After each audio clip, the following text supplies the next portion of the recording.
I recently said goodbye to my first hybrid heart valve that allowed me these 13 years of experiences.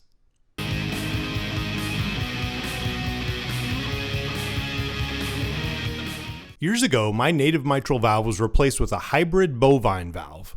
After 13 years of use, last year it failed and was replaced with a hybrid porcine valve. I had a ton of highs and lows in the years of life provided to me by that old valve. After recovery in Colorado, sunshine helped me get back to Florida where I continued to heal and find my new normal. I slowly started exercising and getting back to things I enjoyed, like working on and driving cars and motorcycles, including Bike Week that year. Also took the Aprilia to the Dragon for the first time and crashed 40 minutes into the twisties.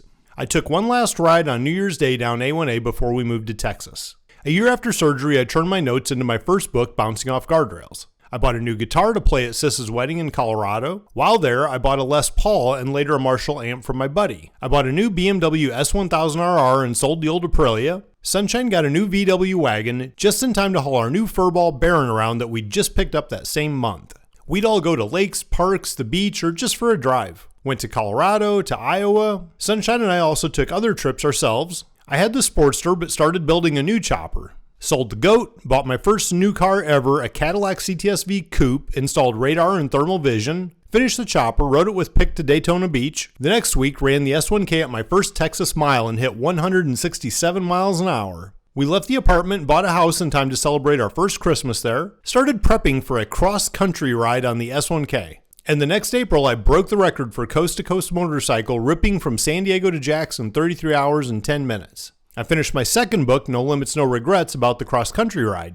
By July, Sunshine was diagnosed with cancer, and we lost her by Thanksgiving that year. Literally the most triumphant and tragic moments of my entire life happened 7 months from each other. Awful as it was, I can't imagine how much worse it would have been without Baron. Started writing what would become my third book, trying to unscramble my brain after losing her and find a new normal. Tried to fill the void with things like the gym and my projects. Wrote and recorded an album, used it stitching years of video together and releasing my first full-length documentary about the cross-country bike ride, both sharing the same name of the book. Picked up another 911 Turbo from the old Brumos dealership in Jacksonville and drove it back to Texas. Installed FLIR in that as well as new HREs and axe badges to match the Cadillacs.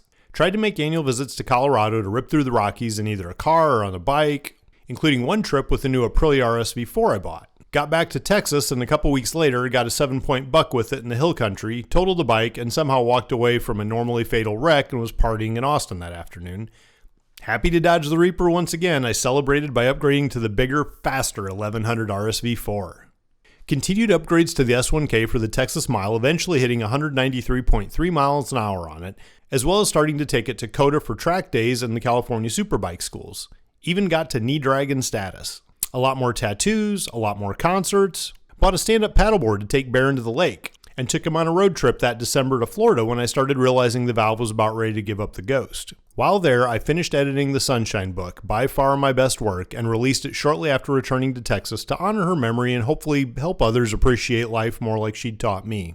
A month later, I was told I needed open heart surgery, had my last beer that day, and had the valve replaced about a month later. So thank you to the old heart valve for all these experiences, awesome to awful, that I wouldn't have had if not for you. Now the challenge is squeezing even more experiences out of this new valve as I did with the last one. And here we go. Subscribe to my YouTube channel below and let's celebrate turning fuel and air into adrenaline.